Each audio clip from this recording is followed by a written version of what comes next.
La vida en el interior del corazón de Jesús. En este capítulo meditaremos la caridad, el sacrificio. En el capítulo anterior traté de mostrar que la caridad para con el prójimo, íntimamente unida a la caridad para con Dios, se convierte en celo por la salvación de las almas.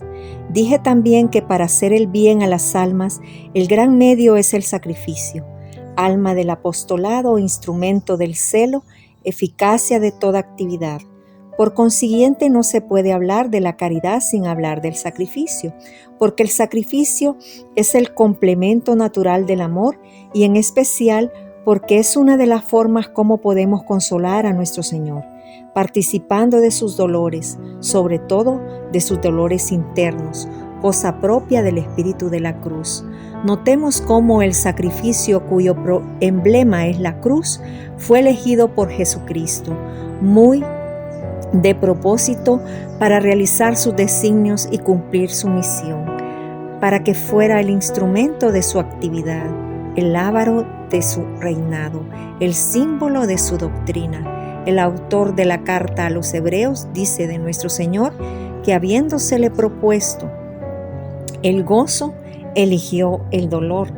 Hebreos 12:2. ¿Sabemos cuál fue el gozo que se le propuso a Cristo para que se abrazara de la cruz? El gozo de que todas las almas se unieran a Él, de que su cuerpo místico se completara, el gozo de formar una humanidad regenerada y redimida que, mediante Él, se uniera íntimamente con la Trinidad.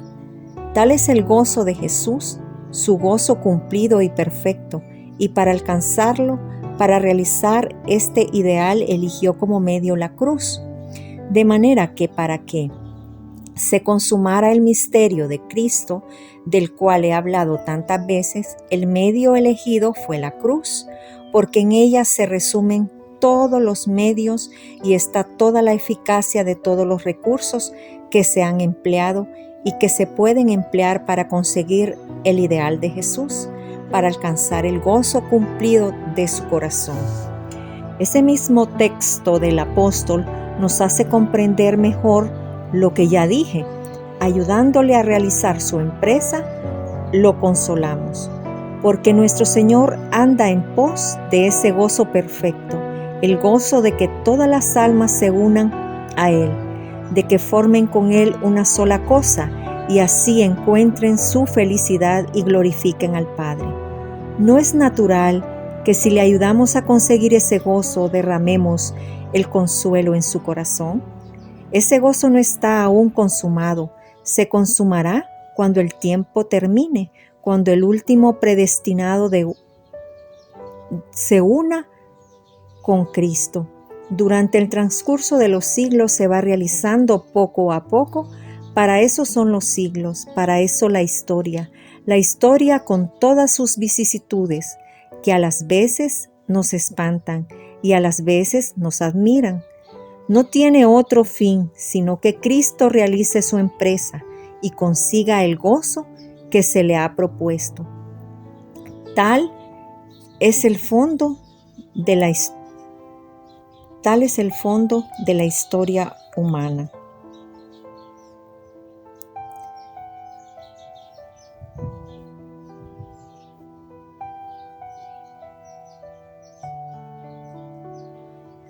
Los designios de Dios, los propósitos, los ideales, la misión de Jesucristo.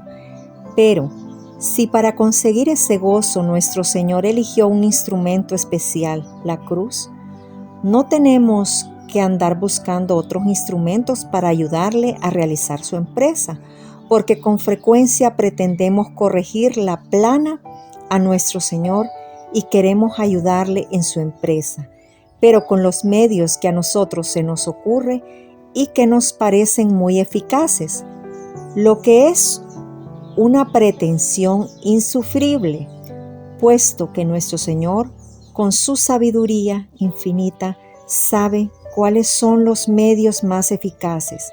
A nosotros, como simples auxiliares y ayudantes suyos, no nos corresponde inventar otros, sino sencillamente seguir los caminos que Él siguió y echar mano de los medios que Él nos propuso, los cuales, como vimos, se compendian en el sacrificio, en la cruz. Siendo esto así, se comprende que encontremos la cruz en todas las etapas de la vida espiritual. Y si no la encontráramos, habría motivo para preocuparnos, porque cuando nos falta la cruz, hay razón para preguntarnos: ¿me habré separado del camino de Cristo? ¿No estaré haciendo la obra de Dios? A veces nuestro Señor oculta a nuestros ojos la cruz, de manera que, aunque la tengamos, no la sentimos.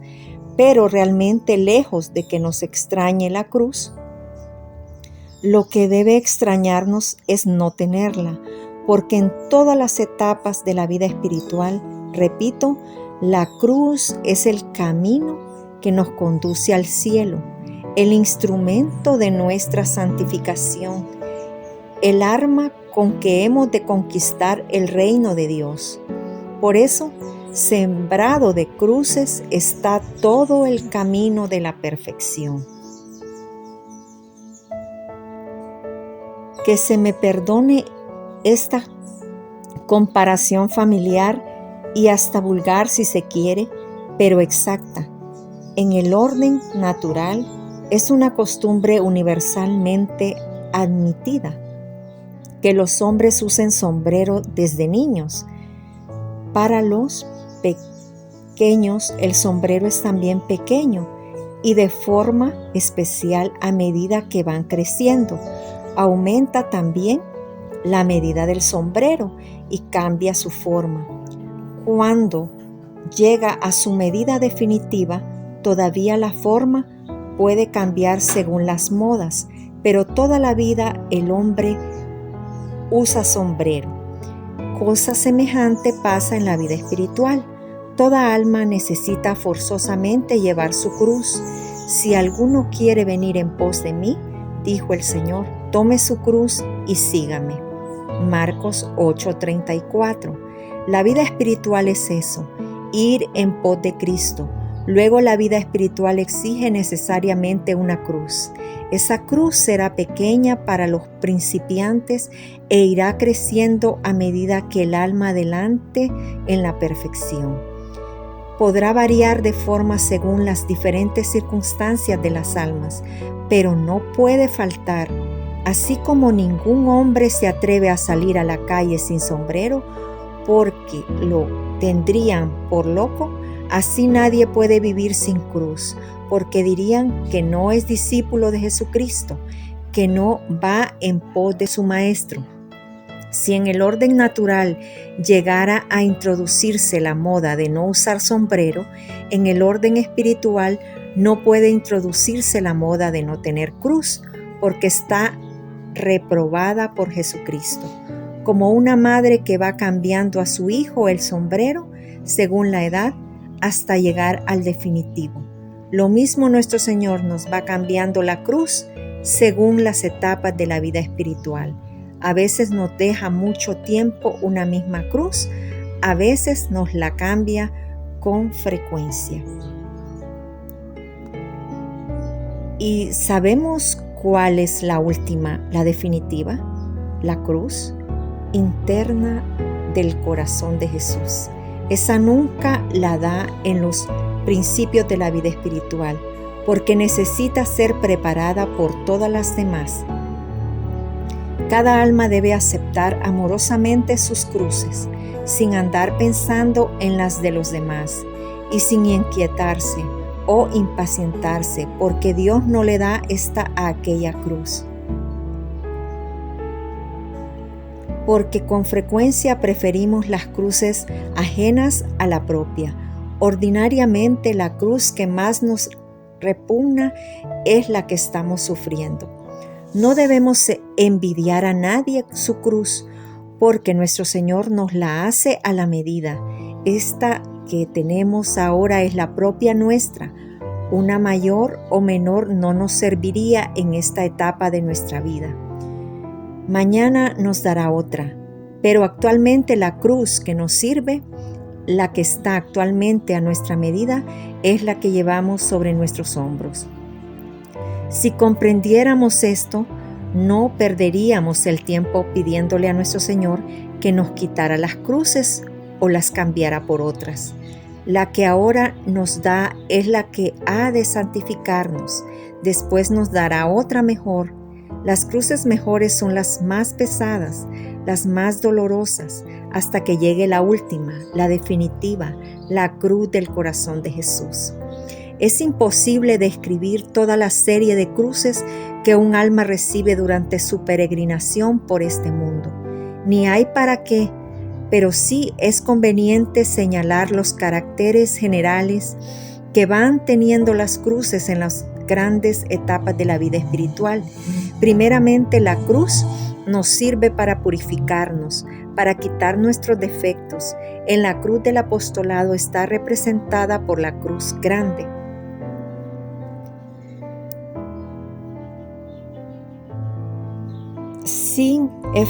En efecto, lo primero que necesitamos en la vida espiritual es purificarnos. Ahora bien, la raíz de nuestros defectos está en los afectos desordenados. ¿Cómo se arrancan estos afectos? Todos se arrancan con dolor. Hasta ahora no se han inventado inyecciones espirituales para extraer los afectos del corazón sin dolor. De manera que para purificar el corazón se necesita el sacrificio.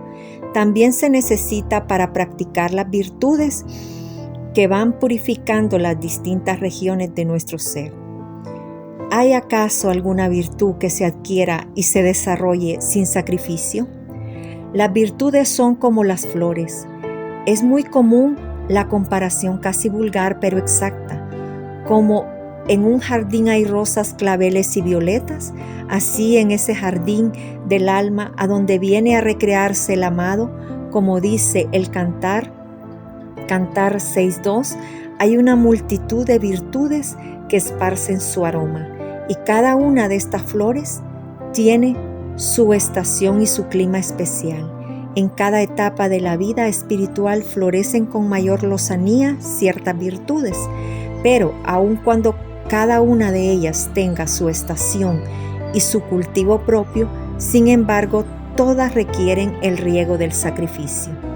En las primeras etapas de la vida espiritual, tenemos que hacer las cruces que nos purifiquen, porque esa purificación la dirigimos nosotros, pero llegados a cierta época viene una purificación más íntima que no hacemos nosotros, que la hace el Espíritu Santo por una cruz más íntima y más dolorosa. En segundo lugar, la cruz ilumina. Estas cruces de las purificaciones pasivas, al mismo tiempo que purifican, iluminan. Y aún dice San Juan de la Cruz que purifican porque iluminan. Por eso aparecen en la vía iluminativa. ¿No nos ha acontecido que muchas veces leemos tal o cual verdad en los libros o nos la explican y no acabamos de entenderla? Pero un día nuestro Señor nos manda una prueba, nos da un golpe en la cabeza y en el corazón, que es donde Él suele pegar, y entonces nos sentimos primero deslumbrados, como San Pablo en el camino de Damasco, y después abrimos los ojos y comprendemos lo que hasta entonces no habíamos podido comprender, lo que no se aprende en la escuela de los doctores y de los maestros de la vida espiritual. Se aprende en la escuela de la cruz. Esa escuela es preciosa. En ella hasta los más rudos aprenden, y hay la ventaja de que si una cruz no nos ilumina, nuestro Señor nos mandará otra. A fuerza de cruces es como nuestro espíritu llega a iluminarse, pero sobre todo la cruz une. La cruz es indispensable para nuestra unión con Dios. Es, por decirlo así, el lecho florido de que habla el Cantar. Cantar 1:16, donde la amada encuentra al amado. En la cruz es donde encontramos a Cristo. Las almas que ignoran los caminos de la vida espiritual, si se les habla de la unión con Dios, se figuran que este camino está regado de flores, inundado de luz, embalsamado de perfumes, y que en el término de esta carrera triunfal, el alma llega a una especie de Tabor y establece allí su morada como lo deseaba Pedro. Todo lo contrario, el camino hacia la unión con Dios es áspero, tortuoso, sembrado de espinas. Es un verdadero túnel oscuro, frío, desolado. Por ahí es por donde el alma llega al palacio del gran rey, por donde encuentra a su amado, porque el amado está clavado en una cruz.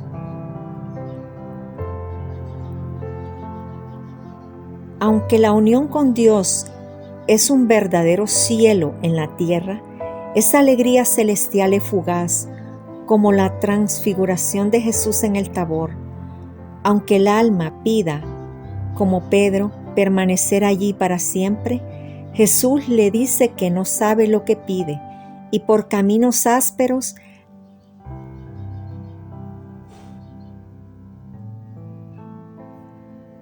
la lleva de la tierra hasta el Calvario, hasta clavarse con ella en la cruz.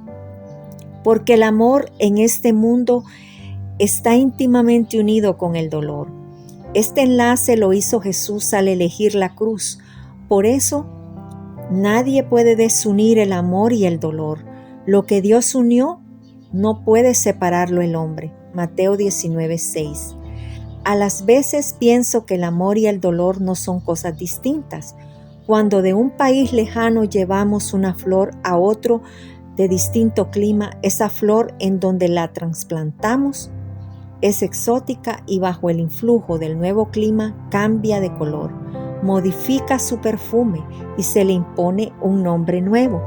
De una manera semejante, cuando Jesús vino a este mundo, trajo del cielo la flor del amor, exótica en la tierra, porque aquí no hay sino espinas de egoísmo. Con este clima ingrato cambió su color y su perfume, y también su nombre. En el cielo se llamaba amor, aquí se llama dolor. Sea de esto lo que fuere, lo cierto es que el amor y el dolor están inseparablemente unidos. No se puede amar sin sufrir. Aún tratándose de estos afectos humanos, apenas entra el amor en un corazón, con él entra el sufrimiento. Pero sobre todo, en el amor divino, es imposible amar a Jesús sin sufrir. El amor produce sufrimiento y el sufrimiento acrecienta el amor. Todo corazón que verdaderamente ama es un trasunto del corazón de Jesús, que es todo amor y dolor.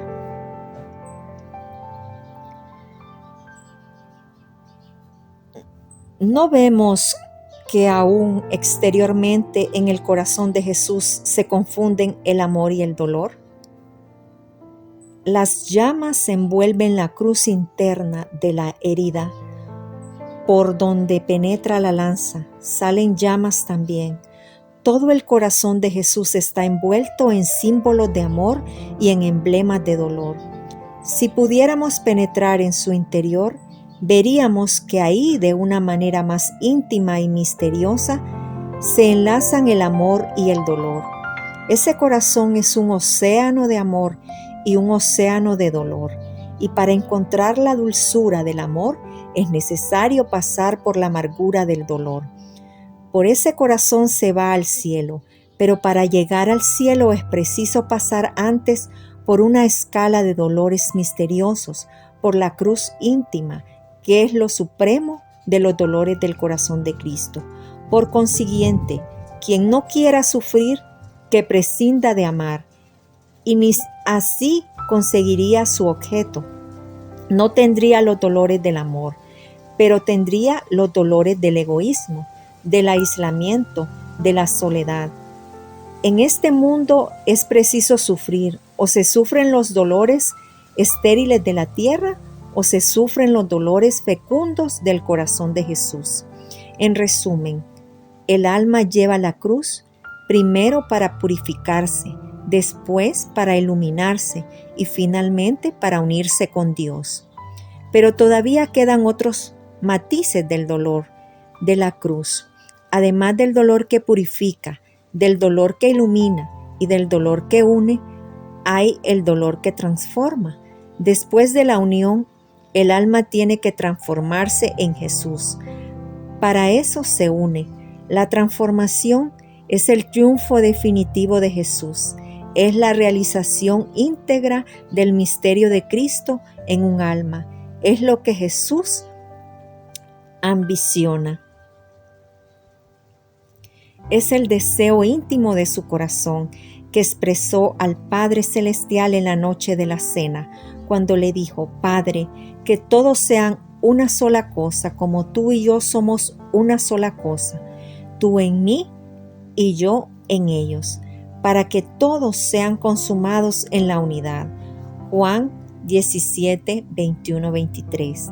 Transformadas las almas en Jesús, tienen que participar de sus pensamientos y de sus afectos, de sus alegrías y de sus dolores, porque transformarse en Jesús, eso significa mirar como Jesús mira, amar como Jesús ama, sentir como Jesús siente, vivir como Jesús vive.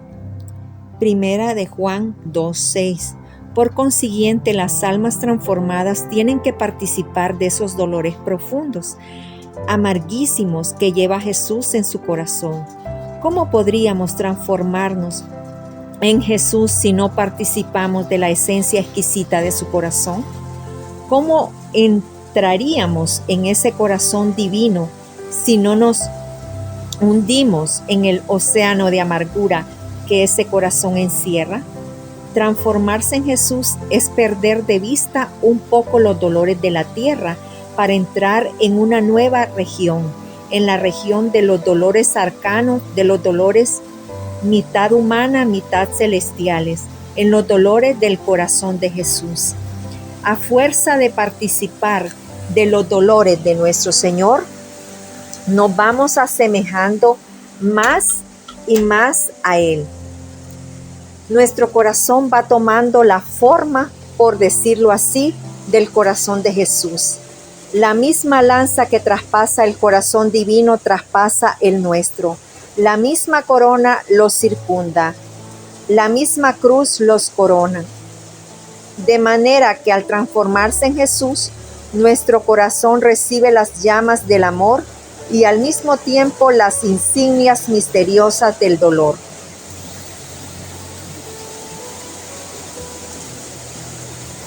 Todavía hay otro dolor, el dolor fecundo, el dolor que redime, el dolor que brota del corazón de Jesús y se convierte en raudales de gracia y de pureza que vivifican al mundo. Recordemos que del corazón de Jesús brotó agua y sangre en la tarde de la pasión. Juan 19:34. Esa agua y esa sangre es el símbolo del raudal de pureza, de amor, de gracia, de santidad que brota del corazón de Jesús y que ha de inundar el mundo. Pues bien, las almas que se asemejan a Jesús, que se transforman en Él, también participan un poco de estos dolores fecundos, de estos dolores redentores. Como llevan a Jesús dentro de su propio corazón, también allí brota agua y sangre, la misma agua y la misma sangre que brotó del corazón divino de Jesús. De un alma transformada en Jesús, que se sacrifica y participa de sus dolores íntimos, brotan gracias, raudales de pureza, de amor, de luz que se derraman en las almas. Ya lo hemos visto en todas las etapas de la vida espiritual, encontramos la cruz. Ya para purificarnos, ya para iluminarnos, ya para unirnos a Jesús, o bien para transformarnos en Él y para hacer que nuestra vida sea fecunda. Todo el camino de la perfección está sembrado de cruces, desde las más pequeñas que recibimos en los principios de la vida espiritual hasta la más pesada y austera, que es la que ambiciona nuestro corazón, la cruz interna, la participación de los dolores íntimos del corazón sagrado de Jesús.